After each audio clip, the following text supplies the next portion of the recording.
Hello అండి, నమస్తే. నేను మీ సంధ్య. వెల్కమ్ టు సంధ్యాస్ వంటల పుస్తకం. ఈరోజు మన వీడియోలో ఈవినింగ్ టైం పిల్లలు స్నాక్స్ ఏవోటి అడుగుతూ ఉంటారు కదండి. వాళ్ళు వచ్చేసరికి ఇలా ఒకసారి ఇంట్లో ఉండే వాటితోనే ఈ స్నాక్స్ ట్రై చేయండి. పిల్లలు వీటిని చాలా ఇష్టంగా తింటారు.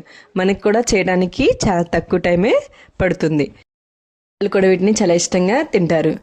ఫస్ట్ టైం కనుక మన వీడియోస్ని మీరు చూస్తున్నట్లయితే ఇలాంటి రెసిపీస్ కోసం మన ఛానల్ని తప్పకుండా ముందుగా చేసుకోండి. మనము పిండి కలుపుకోవడానికి వీలుగా ఉండేటువంటి ఏదైనా ఒక గిన్నెని తీసుకొని మెజర్మెంట్స్కి ఒక కప్పును అనేది తీసుకోండి. అదే కప్పుతో 2 కప్పుల వరకు గోధుమ పిండిని కానీ మైదాని కానీ తీసుకోవాలి.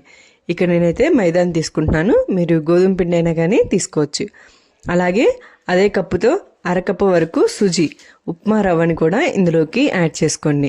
ఆ తర్వాత ఇందులోకి పంచదారని మిక్సీ పట్టేసుకొని మెత్తడి పౌడర్లా చేసుకొని 1/2 కప్కి వరకు వేసేసుకోండి.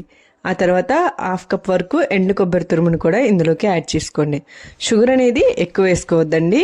షుగర్ని ఎంత తక్కువ తీసుకుంటే మనకి టేస్ట్ అనేది అంత రుచిగా ఉంటాయి. ఉప్పు అలాగే 1/2 టేబుల్ స్పూన్ వరకు బేకింగ్ సోడాని ఇందులోకి యాడ్ చేసేసుకోండి. అలాగే ఇందులోకి 3 నుంచి 4 స్పూన్ల వరకు నెయ్యి అనేది యాడ్ చేసుకోండి. నెయ్యి కనుక యాడ్ చేసుకోకపోతే ఇందులోకి డాల్డా అయినా తీసుకోవచ్చు. ఆయిల్ వేసుకుంటే కనుక మనకి కొంచెం టేస్ట్ అనేది డిఫరెంట్గా ఉంటుంది. కాబట్టి నెయ్యిని కానీ డాల్డాని కానీ ఇందులోకి వేసేసుకొని మనం కరెక్ట్గా కలిపేసుకొని ఒక ముద్దలాగా కనుక చేసేసుకుంటే పిండి ఒక ముద్దలాగా అయిపోతే మనకి నెయ్యి అనేది కరెక్ట్గా సరిపోయినప్పుడు ఇప్పుడు ఇందులోకి కొంచెం వాటర్ అనేది యాడ్ చేసుకుంటూ చపాతీ పిండి కన్నా కొంచెం గట్టిగా మనం ఈ పిండిని కలుపుకోవాలి. కొంచెం కొంచెంగా వాటర్ అనేది మనం యాడ్ చేసుకుంటూ ఈ పిండి అంతటిని మెత్తగా మనము కలిపేసుకోవాలి. ఇక్కడ నేను చూపిస్తున్న విధంగా చూడండి, పిండి అంతటిని బాగా మెత్తగా కలిపేసుకోవాలి. చూపిస్తున్న విధంగా పిండి అంతటిని ఇలా బాగా కలిపేసుకొని ఒక 5 నిమిషాలు పక్కన పెట్టేసుకోండి, టైం ఉంటే కనుక. టైం లేకపోతే అదే పిండితోని ఇలా ఇక్కడ చూపిస్తున్న విధంగా మనం తీసుకున్న పిండిని ఇలా 2 భాగాలుగా తీసేసుకోవాలి. రెండింటిని ఇలా తీసుకొని మనకి చపాతీ అనేది రుద్దుకోవడానికి వీలుగా ఇలా ప్లేట్ని కానీ చపాతీ బండని కానీ పెట్టేసుకొని ఫస్ట్ మనం తీసుకున్న ఒక ముద్దని దీని మీద ఇలా పెట్టేసుకొని చపాతీ కర్రతోటి మనము చపాతీలాగా రుద్దేసుకోవాలి. మరి పల్చగా కాదండి, చాలా మందంగానే ఉండాలి. ఇక్కడ నేను చూపిస్తున్నంత మందంగా ఉంటే సరిపోతుంది. ఇలా చేసుకున్న తర్వాత ఇలా కత్తితోటి ఇలా మనకి వీలైనంత వరకు ఇలా కట్ చేసేసుకొని స్క్వేర్ షేప్ కానీ ఇలా ట్రయాంగిల్ షేప్ కానీ మనకి ఇష్టమైన షేప్లో వీటన్నిటిని ఇలా కట్ చేసుకోవాలి. ఇక్కడ నేను చూపిస్తున్నాను కదండి, ఇంత మందం ఉంటే మనకి సరిపోతాయి.